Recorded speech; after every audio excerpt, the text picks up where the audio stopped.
Does the concept of Superman as a dad make the character better? How does the new series compare to the two maligned Superman movies from the 1980s? And which new character could receive an Arrowverse spin-off series down the line? Hi, I'm Dylan, and you're watching OSSA Movies. Reinventing Superman.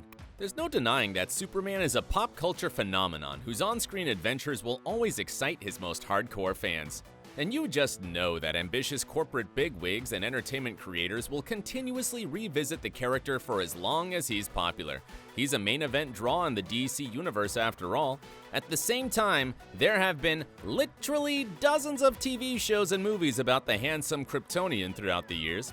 Everyone and their dad is familiar with Clark Kent's story at this point, so it's understandable why some folks might be apathetic about new adaptations that risk covering the same old stuff. How many times can we be expected to watch him develop the hots for Lois, get a job at the Daily Planet, and throw down with Lex Luthor before we lose interest? Granted, those are fundamental elements of Superman's lore that should always be acknowledged to some extent, but if you're gonna keep making new Man of Steel-centric entertainment in the 21st century, it's essential to throw in a few surprises. Fortunately, Superman and Lois knocks it out of the park from the get-go. Really, it's everything that a Superman television series should be in 2021.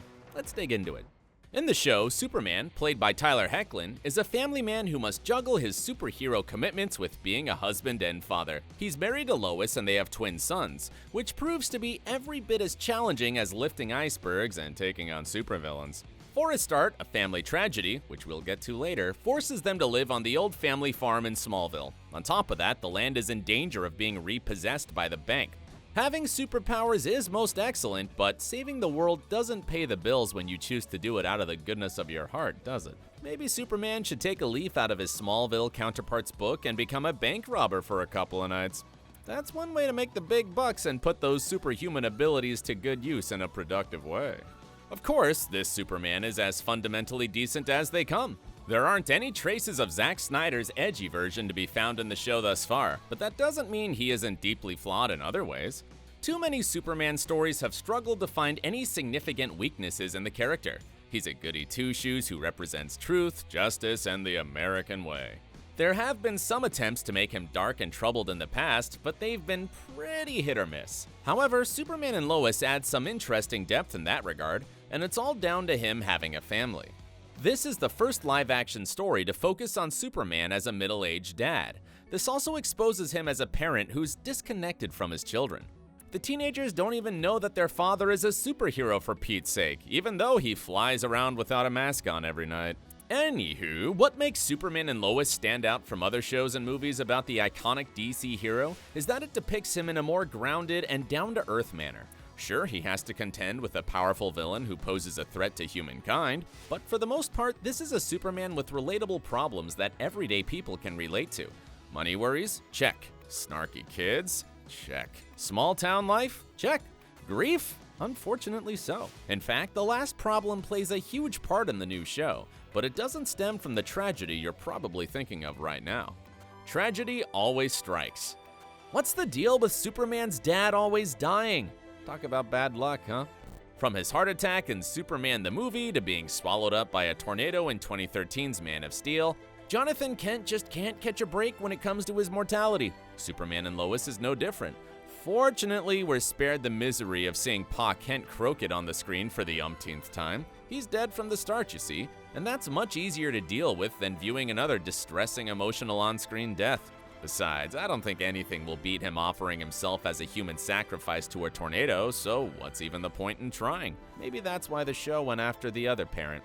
Martha Kent's death in the first episode of Superman and Lois is a truly shocking moment.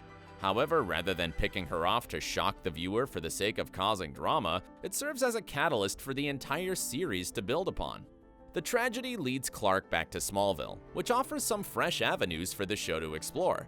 Then again, it also seems as if the CW series will develop ideas that were introduced in previous forms of Superman-themed entertainment. This isn't the first time where Martha has exited the mortal realm. In Superman 4, The Quest for Peace, her death was mentioned in passing, but it wasn't given any substantial focus. For the most part, Martha has been known as the surviving parent who's always been there for her superpowered son.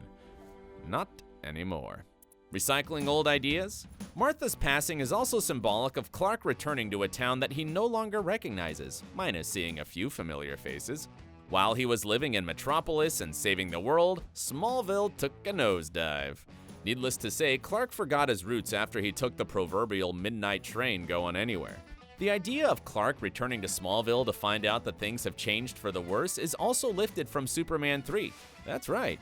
The CW's prestigious take on the Superman story contains some nods to a movie in which the heroic crusader gets blitzed and fights his doppelganger, but that's part of the show's charm. It views Superman's entire history with warmth and affection, and that love is tangible in every frame. Superman 3 also features a brief storyline in which Clark stops by for a visit and finds out that his old flame, Lana, is being harassed by an abusive drunken ex who peaked in high school. Lana's love interest in Superman and Lois is another small-town fella with an edge to him. He has yet to act horribly towards Lana, but the signs are there. If the show does indeed develop this potentially dangerous relationship, it will undoubtedly be a more serious depiction of the problem than the one in the campy 1983 film. While we're on the topic of maligned Superman movies, let's discuss The Quest for Peace. In that movie, Clark refuses to sell his parents' land to a corrupt mall developer. Now, I'm not a detective, but that's too coincidental not to be intentional. Poverty-stricken farms are a recurring theme in Superman titles. The Quest for Peace is also the same movie where Clark does aerobics. Here's hoping that idea finds its way into the new show as well. That being said, while Superman and Lois is littered with various nods to the past, the show also appears to have some unexplored scenarios developing. A fresh take on Superboy. Comic book franchises are always looking for ways to expand. Superman and Lois is part of the Arrowverse, so you can expect to see Clark mingle with other crime-fighting crusaders from time to time. But he might not be the only member of the Kent family to become an important player in the franchise's future. Clark and Lois's sons, John and Jordan, could play a huge part as well. One of the most interesting takeaways from the first episode was the revelation that Jordan has superpowers. This is a departure from the comics in a couple of notable ways. John is the kid who boasts promising abilities in those. Jordan, on the other hand, doesn't actually exist.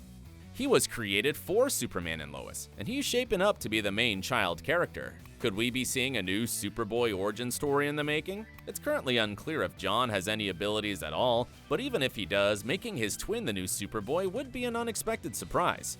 If Superboy does find his way into the show, he could inherit the superhero reins from his old man and receive his own series eventually. For now, though, that's purely speculation. But now it's time to hear from you. What did you think of the new adaptation? Let us know in the comments below. And don't forget to hit subscribe. And while you're here, why don't you check out our Snyder Cut trailer breakdown for more exciting DC content?